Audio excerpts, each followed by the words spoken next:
Hello everyone, how are you all? Hope you all are good.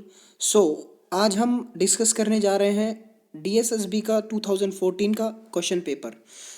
मैं लेके आया हूँ 50 क्वेश्चंस। फर्स्ट पार्ट में हम 50 क्वेश्चंस देखेंगे, उसके बाद में हम अनदर 50 क्वेश्चंस को देखेंगे। ठीक है, तो बिना किसी देरी के हम फटाफट से वीडियो को शुरू करते हैं, ना कोई एडवर्टाइजमेंट किए बिना। ठीक है, तो सबसे पहला क्वेश्चन है, who among the following is the first women Asian gold medalist in athletics.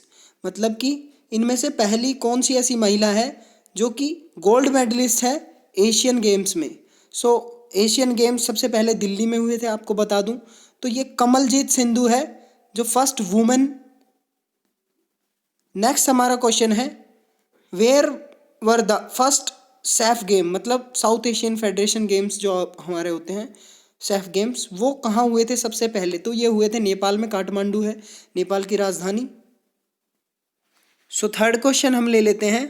Third question है हमारा, which city hosted first Asian games. मैंने बता दिया आपको, न्यू दिल्ली में हुए थे फर्स्ट टाइम पे, 1951 में ये हुए थे। तो ये बात एक बार ध्यान रखना आप, इंडिया में 2 बार हो चुके हैं। Next one is the term free throw is used. तो फ्री थ्रो हम यूज करते हैं बास्केटबॉल में, basketball is the right answer. Next fifth question है, when was the game of women football included in Olympics. सबसे पहले Olympics में women's का फुटबॉल कब आया था? तो ये आया था 1928 में, 1928 में, ध्यान रखना। नेक्स्ट है 6 number, LNIP is located in. तो LNIP ग्वालियर में लोकेटेड है, ये सभी को पता होना चाहिए। Next question number 7 is, in 2014 the world cup football held in. तो ये 2014 की पूछ रहा है, क्योंकि 2014 में आया था। तो अभी हमें पूछ सकता है 2018 वाला, या फिर 19 वाला पूछ सकता है, या 2020 के जो होने वाले हैं वो कहाँ हो सकते हैं। तो ये तीनों ही याद रखना। तो ये 2014 का था, तो ये ब्राज़ील था इसका राइट आंसर। 7 के बाद हम ले लेते हैं 8वां question, that is the most important motto of physical education. तो देखिए, सारे ही मोटो हैं, सारे ही मोटो हमें ध्यान रखने, लेकिन मोस्ट इंपॉर्टेंट पूछा है यहाँ पर। तो देखिए, हेल्दी बॉडी भी है, हेल्दी सोसाइटी एंड मोशन भी है, हेल्दी माइंड भी है, लेकिन ये मोस्ट अप्रोप्रिएट आंसर रहेगा यहाँ, healthy body and healthy mind. Next one is, which of the following country won world cup hockey tournament for maximum number of times. तो सबसे ज़्यादा हॉकी टूर्नामेंट वर्ल्ड कप में किसने जीते हैं? तो ये जीते हैं पाकिस्तान ने। कई लोग यहाँ पर इंडिया करेक्ट कर देंगे, लेकिन इस चीज़ का ध्यान रखना, इंडिया का 1928 में, मतलब 1928 में फर्स्ट गोल्ड मेडल था ओलंपिक्स में, ये भी बात आप याद रखना। Next one is 10th number question है, which country in the history of hockey scored maximum number of goals against India against their opportunities. यहां पर शायद ओपोनेंट्स होना चाहिए। ठीक है, तो ये इंडिया है इज द राइट आंसर। यहां पर शायद मिस प्रिंटिंग हुआ है, तो ये अपॉर्चुनिटीज की जगह ओपोनेंट्स होगा। तो इंडिया ने ही सबसे ज्यादा हिट करे थे। अब मुझे बताना कि कौन से ईयर में किए थे।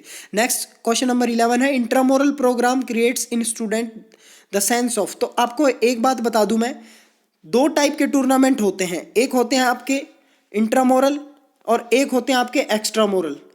इंट्रामोरल विद इन द वॉल्स, मतलब अगर आप स्कूल के बच्चों को ही अंदर खिला रहे हैं तो वो आपके इंट्रामोरल में आएंगे। वहीं अगर आप स्कूल के बच्चों को बाहर लेके जा रहे हैं और दूसरे स्कूल वालों से खिला रहे हैं तो वो आपके एक्स्ट्रामोरल में आ जाएंगे।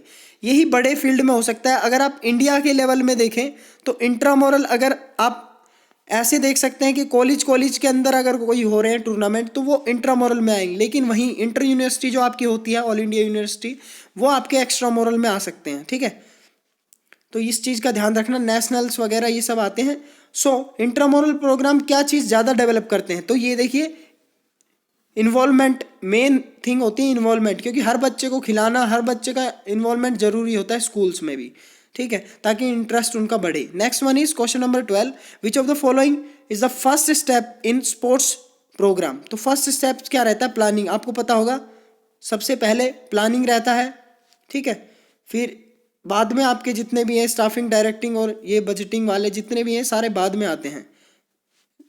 Next one is question number 13, sports management is ये आर्ट भी और साइंस भी, तो both A and B is the correct answer.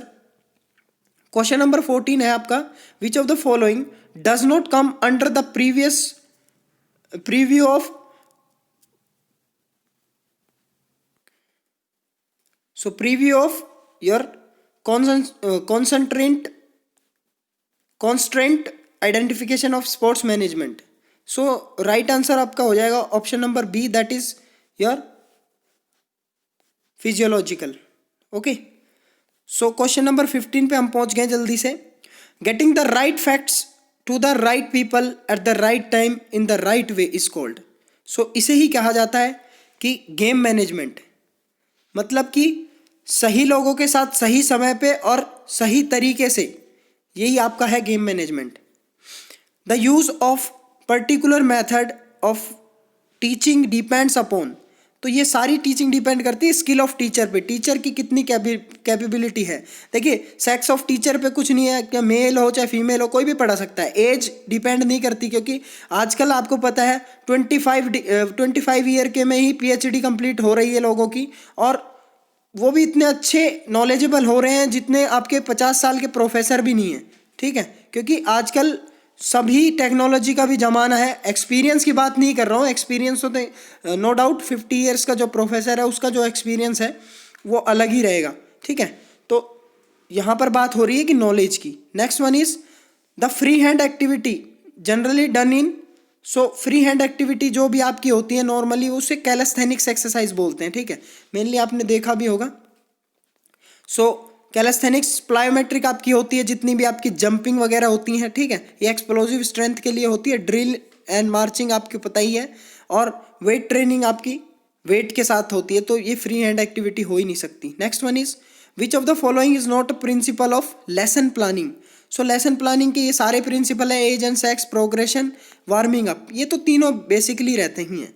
Next आपका टीचर एक्सपीरियंस, ये कोई लेसन प्लान का प्रिंसिपल नहीं है, so is the right answer. Next one is Rajiv Gandhi Khel Ratna award कब दिया जाता है, तो ये 1991-92 में दिया जाता है, तो ये याद रखना। नेक्स्ट क्वेश्चन है कोचिज के लिए कौन सा अवार्ड दिया जाता है। सो कोचिज के लिए कौन सा दिया जाता है, कोचिज के लिए आपको दिया जाता है द्रोणाचार्य अवार्ड। ठीक है, अर्जुन अवार्ड आपको दिया जाता है, सबसे पहले अर्जुन अवार्ड शायद 1961 में स्टार्ट किया गया था। ठीक है, और राजीव गांधी खेल रत्न 91-92 में, और आपका द्रोणाचार्य अवार्ड आपका दिया जाता है कोचिज को। ठीक है, और एक मेजर ध्यानचंद अवार्ड और होता है जो कि आपका दिया जाता है सन 2002 में, मतलब स्टार्ट किया गया था। नेक्स्ट वन इज आपका द्रोणाचार्य अवार्ड दिया कब ये सारे ही अवार्ड कब दिए जाते हैं, मेनली स्पोर्ट्स के अवार्ड जितने भी हैं आपके दिए जाते हैं 29 अगस्त। ठीक है, तो ये चीज़ ध्यान रखना, ये 29 अगस्त को क्यों दिए जाते हैं, क्योंकि इसी दिन सेलिब्रेट करते हैं हम इंडिया में स्पोर्ट्स डे। और स्पोर्ट्स डे किस लिए सेलिब्रेट करते हैं, क्योंकि इस दिन जन्मदिन था हमारे मेजर ध्यानचंद, जो कि विजार्ड ऑफ हॉकी कहलाए जाते हैं, हॉकी के जादूगर कहलाए जाते हैं। तो ये भी क्वेश्चन कई बार एग्जाम्स में अराइव होता है कि विजार्ड ऑफ हॉकी किसे कहा जाता है। Next one is Arjun award 1961 में दिया जाता है, ये बता दिया मैंने। क्वेश्चन नंबर 22 है the term dummy is associated with, तो डमी कौन से गेम से एसोसिएटेड है, ये ब्रिज से एसोसिएटेड है। ठीक है, next one is mango cup किससे एसोसिएटेड है, मैंगो कप है आपका हॉकी से एसोसिएटेड।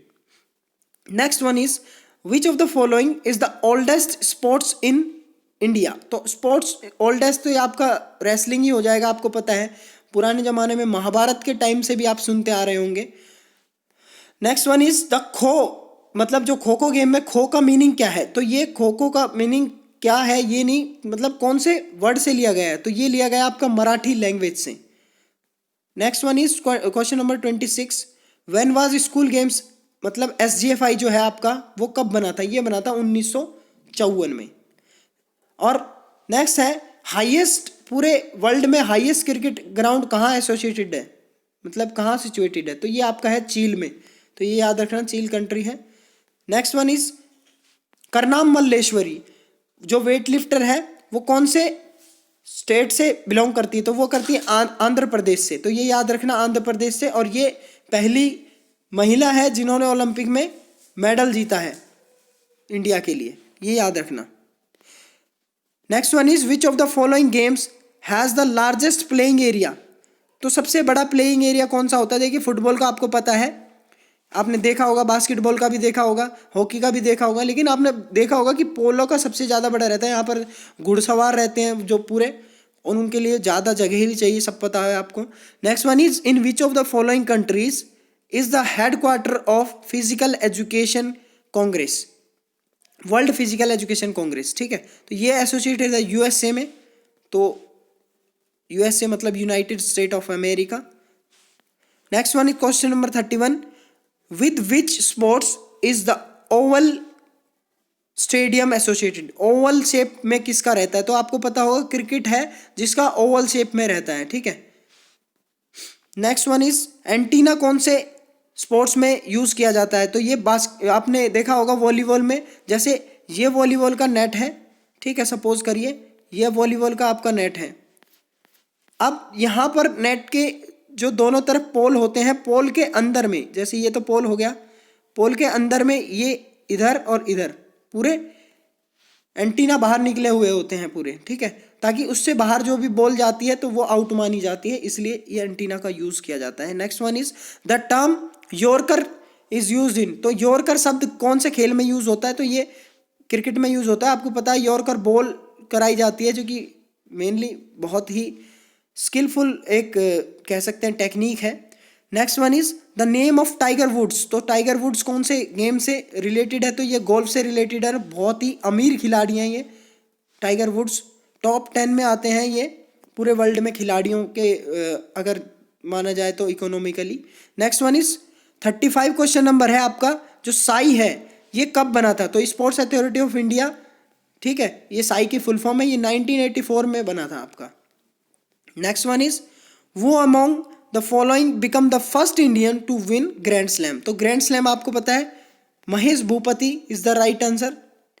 और कितने ग्रैंड स्लैम होते हैं? बेसिकली आपके 4 ग्रैंड स्लैम होते हैं आपका। अगर हम शुरू से देखें तो ऐसे होता है, जैसे आपका ऑस्ट्रेलियन ओपन, ठीक है, फिर आपका फ्रेंच ओपन, फिर आपका विंबलडन, और फिर आपका यूएस ओपन। तो ये जनवरी के महीने में होता है, फिर फरवरी मार्च, ये आपका जून जुलाई, फिर ऐसे करके ये सारे होते हैं। ये दोनों हार्ड सरफेस पे खेले जाते हैं। अगर आप देखें ऑस्ट्रेलियन ओपन ये हार्ड सरफेस पे खेले जाते हैं, और यूएस ओपन ये हार्ड सरफेस पे खेले जाते हैं। तो दोनों ये हार्ड सरफेस में, फर्स्ट और लास्ट वाला। और फ्रेंच ओपन आपका क्ले कोर्ट पे, और विंबलडन आपका ग्रास पे खेला जाता है। तो ये याद रखना, इस विंबलडन को एक तरह से आप लॉन टेनिस बोल सकते हैं, क्योंकि लॉन मतलब जो ग्रास का लॉन होता है वहाँ पर ये खेले जाता है। तो हमने कवर किया था 36 number question. Now we are moving forward toward 37, that is the quick source of fuel in body is, तो क्विक मतलब सोर्स कौन सा है आपका? ग्लाइकोजन हो गया। तो ग्लाइकोजन कैसे हो गया? देखिए, कोई भी चीज़ हम खाते हैं तो सबसे पहले वो उसको हम सलाइवा से हम उसको कन्वर्ट करते हैं, बॉडी में जाता है, वो डाइजेस्ट होता है, और वो ग्लूकोज की फॉर्म में यूज़ होता है। अब ग्लूकोज जब बॉडी में बहुत ज़्यादा हो गया, आपने बहुत ज़्यादा खा लिया, ठीक है, उसके बाद में बॉडी को एक्सरसाइज नहीं करी, सारा कुछ, तो वो फिर यूटिलाइज नहीं होगा, और वो कहाँ होगा? स्टोर हो जाएगा। स्टोर कहाँ कहाँ होता है? स्टोर एक तो आपकी मसल में हो जाएगा, और एक आपका लीवर में हो जाएगा। तो लीवर और मसल दोनों में जाके स्टोर हो जाता है ग्लूकोज, किसके फॉर्म में? ग्लाइकोजन की फॉर्म में। तो यहाँ पर आप देखेंगे फैट है, ग्लाइकोजन है, वाटर है, मिल्क है, तो यहाँ पर रेडिली सोर्स आपका है ग्लाइकोजन। और अगर ग्लूकोज होता तो ग्लूकोज राइट आंसर हो जाता, ठीक है। Next one 38, that is which Indian was the first to win the world title in badminton, तो सबसे पहला जो वर्ल्ड टाइटल जीता था ये जीता था आपका प्रकाश पादुकोण ने। Next one is duration is measure in, मतलब आप ड्यूरेशन को किस में नापेंगे? तो ये आप नापेंगे टाइम में, ठीक है। नेक्स्ट वन इज स्पीड किस में नापेंगे? स्पीड नापेंगे किलोमीटर आवर्स में, ठीक है, इतने किलोमीटर, 7 किलोमीटर की रफ्तार से, 60 किलोमीटर की रफ्तार से, ऐसे बोलते हैं। Question number 41 is study of joints, study of joints क्या कहलाता है आपका? कहलाता है अर्थोलॉजी, ठीक है। अर्थराइटिस से याद रख सकते हैं, अर्थराइटिस हो जाता है आपके, तो अर्थराइटिस तो जॉइंट्स में ही होते हैं ना, तो अर्थोलॉजी ऐसे याद रख सकते हैं आप। Next one is largest bone in human body, तो ये फीमर होती है, ये आपकी थाई वाली बोन जो होती है वो है। टीबिया आपकी कौन सी है? जो घुटने के नीचे जो फ्रंट वाली बोन होती है लंबी सी, वो टीबिया है। फिबुला उसके पीछे वाली है। और ह्यूमरस आपकी कौन सी है? हाथ की बोन है, मतलब जो बाइसेप्स में आपकी बोन रहती है वो आपकी ह्यूमरस है। Next one is Newton second law कौन सा है न्यूटन का? तो सेकंड लॉ आपका है law of momentum. First law कौन सा है? Law of inertia. Law of inertia क्या होता है कि कोई भी चीज जहां पर है प्रेजेंट वो वहीं रहेगी until and unless an external force is applied on it. तो अगर कोई चीज रोटेशन में है तो वो रोटेट करती रही। कोई पंखा अगर चल रहा है घूम रहा है तो वो घूमता रहेगा जब तक आप उस पर फोर्स लगा के रोकेंगे नहीं। और कोई रुका हुआ है तो वो रुका रहेगा जब तक आप उस पर फोर्स लगा के उसको चलाएंगे नहीं। तो ये चीज़ है first law of inertia. Inertia मतलब इनिशियल पोजिशन में रहेगा वो, ठीक है। नेक्स्ट आपका लॉ है law of action reaction. Action reaction क्या है कि ये थर्ड लॉ है आपका, मतलब every action has equal and opposite reaction. आप जितनी तेज से किसी भी चीज को मारेंगे उतनी ही तेजी से पावर वहां आएगी। जैसे किसी दीवार पे अगर आप किसी बॉल को हिट करेंगे जोर से तो वो बॉल जितनी जोर से आप मारेंगे उतनी ही तेजी से वापस आएगी। This is called law of action and reaction. और लॉ ऑफ मोमेंटम क्या है? ये आपका सेकेंड लॉ ऑफ मोशन है, ठीक है। Next one is osteology is the study of. तो ऑस्टियोलॉजी किसकी स्टडी है? बोन्स की। सो राइट आंसर इज बोन्स। इसीलिए बोन्स में बहुत सारी बीमारियां हो जाती हैं जैसे ऑस्टियोमलेशिया, ऑस्टियोपोरोसिस। ऑस्टियोपोरोसिस में क्या होता है, जो ये आपकी बोन है इसके जो पोर्स हैं, जैसे दीमक लगती है और लकड़ी एकदम मजबूत होती है लेकिन जब दीमक लगती है तो वो खोखली हो जाती है। ऐसे ही हमारी बोन्स में ऑस्टियोपोरोसिस होती है जब हमारी डेंसिटी कम हो जाती है बोन्स की। तो उस बोन की डेंसिटी कम होने को क्या बोलते हैं? ऑस्टियोपोरोसिस। वहीं ऑस्टियोमलेशिया भी एक बोन की ही बीमारी है। सो ये ऑस्टियोमलेशिया, ऑस्टियोपोरोसिस भी आ सकता है एग्जाम्स में, ये याद रखना। Next one is reaction time is component of. तो रिएक्शन टाइम आपका फिटनेस का कंपोनेंट है, ठीक है। तो अगर हम बात करें कि कौन कौन से क्या कंपोनेंट होते हैं तो सबसे पहले आते हैं हेल्थ रिलेटेड फिटनेस कंपोनेंट, ठीक है। फिर आपके आते हैं स्किल रिलेटेड। तो हेल्थ रिलेटेड में आपके कौन कौन से आते हैं? Flexibility, cardiovascular endurance, muscular endurance, ठीक है, ये सब आ जाते हैं। और स्किल रिलेटेड में आपका ऐसे याद रख सकते हैं कि स्किल रिलेटेड में आपके ए, बी एंड सी ये याद रख सकते हैं। Agility, balance, coordination. उसके बाद में आपका स्पीड, रिएक्शन टाइम, ठीक है, ये आप याद रख सकते हैं। स्पीड, रिएक्शन टाइम और आपका एक्सप्लोजिव स्ट्रेंथ, ठीक है, पावर जिसको बोलते हैं, ठीक है। तो ये आपके होते हैं और जब सारे मिला देते हैं तो ये सारे बन जाते हैं, ठीक है। तो ये हेल्थ रिलेटेड फिटनेस बता दिया आपको और स्किल रिलेटेड फिटनेस बता दिया आपके क्या होते हैं। Next question number is your 46, that is Who gave law of learning. तो लॉ ऑफ लर्निंग किसने दिया था? ये थॉर्नडाइक ने दिया था। देखिए लॉ ऑफ लर्निंग किसने दिया था? थॉर्नडाइक ने।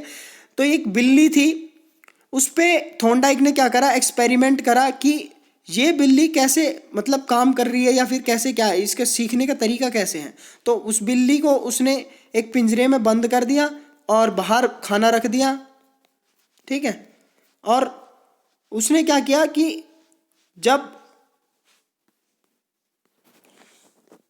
उस बिल्ली को उसने बंद कर दिया थॉर्नडाइक ने अंदर, तो उसके बाद में यहाँ पर एक पुल्ली टाइप थी और उस पुल्ली को अगर वो प्रेस कर देती गलती से तो ये दरवाज़ा खुल जाता और बाहर जो खाना रखा हुआ था वो खा लेती।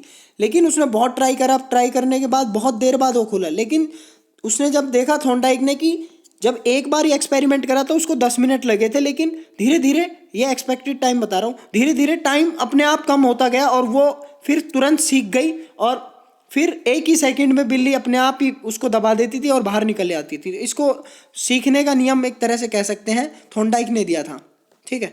Next one is what type of motivation is not applicable to young children. तो यंग चिल्ड्रन जो होते हैं मतलब छोटे बच्चे, एक तरह से अचीवमेंट मोटिवेशन उनके अंदर नहीं होता है, ठीक है। Next one is the childhood individual behaviour is most influenced by. तो चाइल्डहुड मतलब बचपन में, तो ये पीयर ग्रुप ज़्यादा इन्फ्लुएंस करता है। और इसका 49 question is the reason of lower performance in sports competition is. तो फियर फेलियर मतलब हारने का डर एक तरह से सताया रहता है, ठीक है। Next one is which is not primary motive. तो primary motive affection is not a primary motive. और ये बाकी आपके जितने भी हैं हंगर, थ्रस्ट, सेक्स, ये आपके प्राइमरी मोटिव है किसी भी इंसान के, ठीक है। So these are the 50 questions that we discussed. और अगली वीडियो में हम अगले 50 क्वेश्चन डिस्कस करेंगे। आपको ये वीडियो कैसे लगी आप बता देना एक बार, और कोई कमी हो रही हो वीडियो में तो कमेंट जरूर करें, और आते हैं नई वीडियो के साथ। और अगर आपको इसका पीडीएफ चाहिए तो आपको पीडीएफ मिल जाएगा मेरे टेलीग्राम चैनल पे। जाके टेलीग्राम चैनल पे सर्च करें मोनू मधुकर, और मोनू मधुकर सर्च करेंगे तो आपको वहाँ पर इस वीडियो की पीडीएफ भी मिल जाएगी, ठीक है। So hope you all are good, और मिलते हैं नेक्स्ट वीडियो में। Until we meet, stay fit and stay healthy.